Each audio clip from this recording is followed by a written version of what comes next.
Assalamualaikum warahmatullahi wabarakatuh.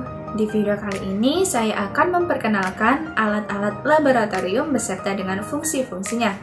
Yuk simak videonya berikut ini. Alat yang ada di laboratorium yang pertama yaitu Erlenmeyer. Erlenmeyer atau yang dikenal dengan labu Erlenmeyer berfungsi untuk mengukur dan menampung zat kimia cair yang akan digunakan untuk praktikum.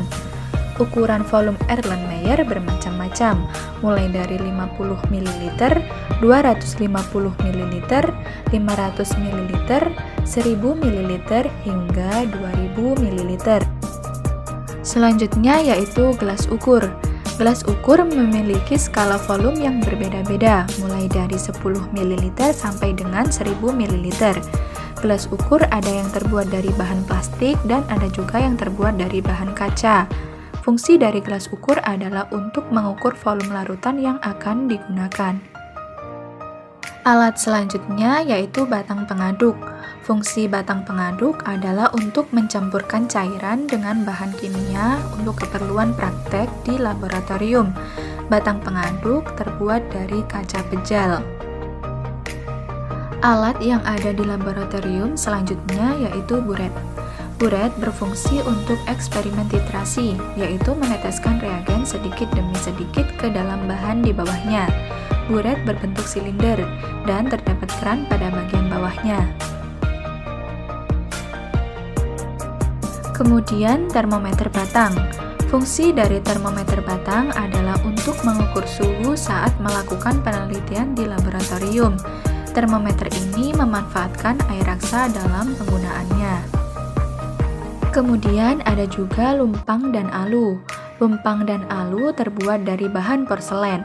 Fungsi dari lumpang dan alu adalah untuk menggerus dan menghaluskan zat kimia yang berbentuk padat. Kemudian ada batang ose. Fungsinya adalah untuk melakukan inokulasi.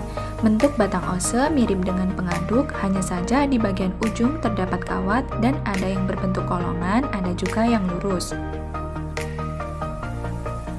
Selanjutnya yaitu gelas beker. Fungsi dari gelas beker adalah untuk menyimpan zat sementara.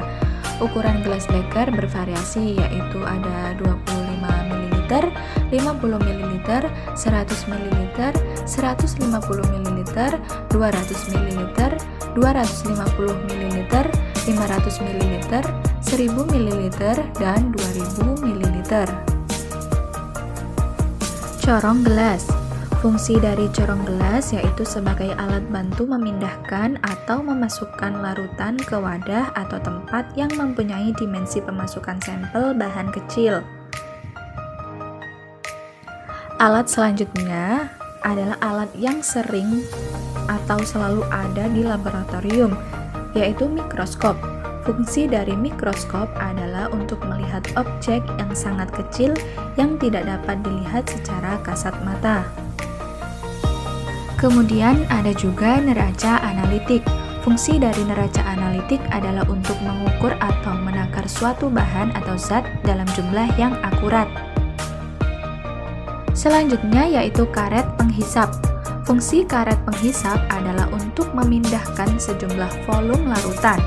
Biasanya karet penghisap ini dapat dipasang pada pangkal pipet ukur. Nah, kemudian ada pipet ukur.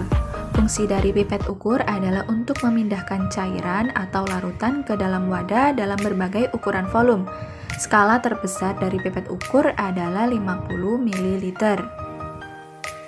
Selanjutnya ada penjepit tabung reaksi, rak tabung reaksi, dan tabung reaksi. Fungsi dari penjepit tabung reaksi yaitu untuk menjepit tabung reaksi saat proses pemanasan. Kemudian fungsi dari rak tabung reaksi yaitu sebagai tempat untuk meletakkan tabung reaksi.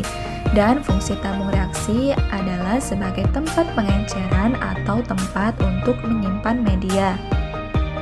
Kemudian ada labu takar atau yang disebut juga labu ukur. Fungsinya adalah untuk mengencerkan larutan hingga mencapai volume tertentu. Selanjutnya ada pipet tetes. Fungsi dari pipet tetes adalah untuk memindahkan cairan dalam jumlah yang sangat kecil, yaitu berupa tetesan. Kemudian ada kaki 3. Fungsi dari kaki 3 adalah sebagai penahan kawat kasa dan penyangga saat proses pemanasan. Dan ada juga bunsen. Fungsi dari bunsen adalah untuk pemanasan, sterilisasi, dan pembakaran. Sekian video pengenalan alat-alat yang ada di laboratorium beserta dengan fungsi-fungsinya. Terima kasih sudah menonton. Jangan lupa like, komen, dan subscribe ya.